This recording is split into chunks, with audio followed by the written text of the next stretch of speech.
ඔයාලා O level exam එකේ දීලා A level වලට කොමර්ස් ගන්න හිතේ තියෙනවද? ඉතින් ඔයාලා අපෙන් අහපු ප්‍රශ්න කිහිපයකට උත්තර අරගෙන තමයි අපි අද මේ වීඩියෝ එක අරගෙන ආවේ. ඉතින් බලමු A level වලට කොමර්ස් කරන්න ඕනේ ඇයි? අනික ප්‍රශ්නයක් තමයි A level වලට කොමර්ස් කරන්න O level වලට කොමර්ස් කරලා තියෙන්නම ඕනද කියන එක. ඇත්තටම A level වලට කොමර්ස් කරන්න O level වලට කොමර්ස් කරලා තියෙන්නම ඕනේ නැහැ. අපි A level සිලබස් එක අරගත්තොත් A level සිලබස් එක හැදලා තියෙන්නේ මුලම ඉඳලා. A level කොමර්ස් කරනවා නම් ඔයාලා තෝරගන්න සබ්ජෙක්ට් තුනක් තියෙනවානේ. ඉතින් මේ සබ්ජෙක්ට් තුනම ඔයාලා මොන සබ්ජෙක්ට් එක තෝරගත්තත් ඔයාලට මුල ඉඳලා ඉගෙන ගන්න හැකියාවක් තියෙනවා. ඉතින් A level වලට කොමර්ස් කරන්න O level කොමර්ස් දැනුම අවශ්‍ය වෙන්නේ නැහැ ඇත්තටම. ඊළඟට ඔයාලා අපෙන් අහන ප්‍රශ්නයක් තමයි A level වලට කොමර්ස් කරන්න නම් අපිට ඕන අනිත් requirements මොනවද කියන එක. අනිත් අවශ්‍යතා. ඔයාලා A level වලට කොමර්ස් කරනවා නම් ඔයාලට O level results වලින් අඩුම ගානේ passes 6ක් තියෙන්න ඕන. ඒ passes 6 ඇතුලේ අඩුම ගානේ C3ක්වත් subject තුනකට අරගෙන තියෙන්න ඕන. ඒ විතරක් නෙමෙයි ඔයාලා පාස් වෙලා තියෙන subject 6 ඇතුලේ ඉංග්‍රීසි, සිංහල හෝ දෙමළ මාධ්‍ය, ඒ වගේම ගණිතීය විෂයන් තුන තියෙන්නත් ඕන. ඒ අවශ්‍යතා තුන සපුරලනවා නම් ඔයාලට පුළුවන් වෙනවා A level වලට කොමර්ස් කරන්න. තව ප්‍රශ්නයක් තමයි A level කොමර්ස් වලට තියෙන subjects මොනවද? A level කොමර්ස් වලට තියෙන subjects කිව්වහම ගොඩක් කට්ටිය කියන subject ටික තමයි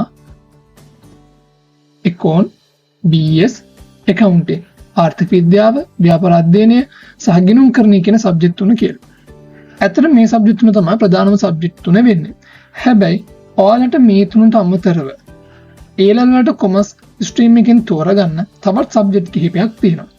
ඔයාලා ඒක තෝරගන්නකොට මේ කියන ප්‍රධාන සබ්ජෙක්ට් තුනෙන් දෙකක් තෝරගෙන එක සබ්ජෙක්ට් එකක් වෙනුවට අනිත් සබ්ජෙක්ට් වලින් එකක් තෝරගන්න පුළුවන්. ඉතින් ඒ සබ්ජෙක්ට් අතර කම්බයින් මැත්ස් කරන්න පුළුවන් කියලා දන්නවද? ඔව්. කම්බයින් මැත්ස් උනත් ඔයාලා තෝරගන්න හැකියාවක් තියෙනවා. ඒ වගේ තව සබ්ජෙක්ට් ගණනාවක් තියෙනවා.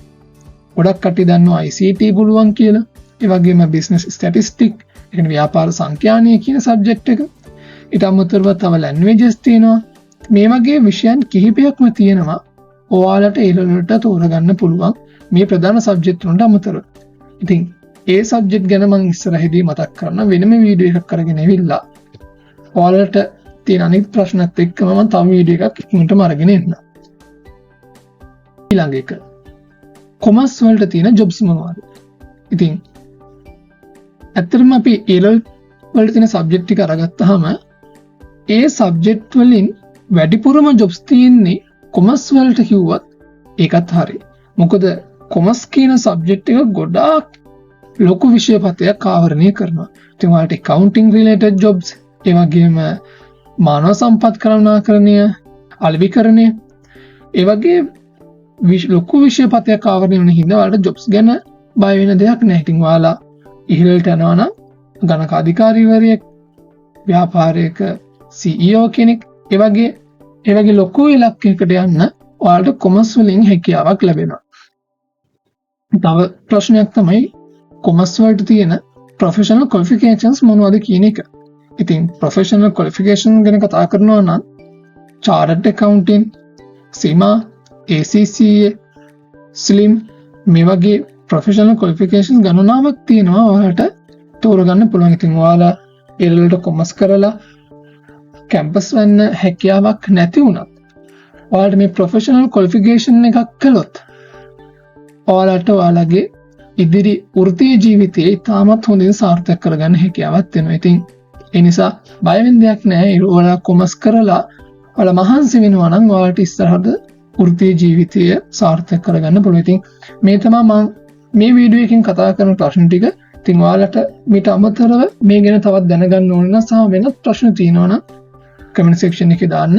මම මේ ප්‍රශ්නවලට උත්තර දෙන්නම්. ඒ වගේම අවශ්‍ය නැ වීඩියෝ එකක් අරගෙන එන්නම්. ඒ වගේම මේකෙන් අපි කතා කරපු නැති තවත් ගැඹුරු විස්තර ඇතුළත් වීඩියෝ එකක් මම ඉක්මනටම අරගෙන එන්න. ඉතින් ඔයාලට මේ වීඩියෝ බලලා ගන්න පුළුවන්. අපිව subscribe කරලා තියාගන්න. ඒ වගේම bell icon එක click කරලා තියාගන්න. notification එක ආපු ගමන් ඔයාලට පුළුවන් වේවි මේ වීඩියෝ එකත් ඉක්මනට බලන්න. Thank you.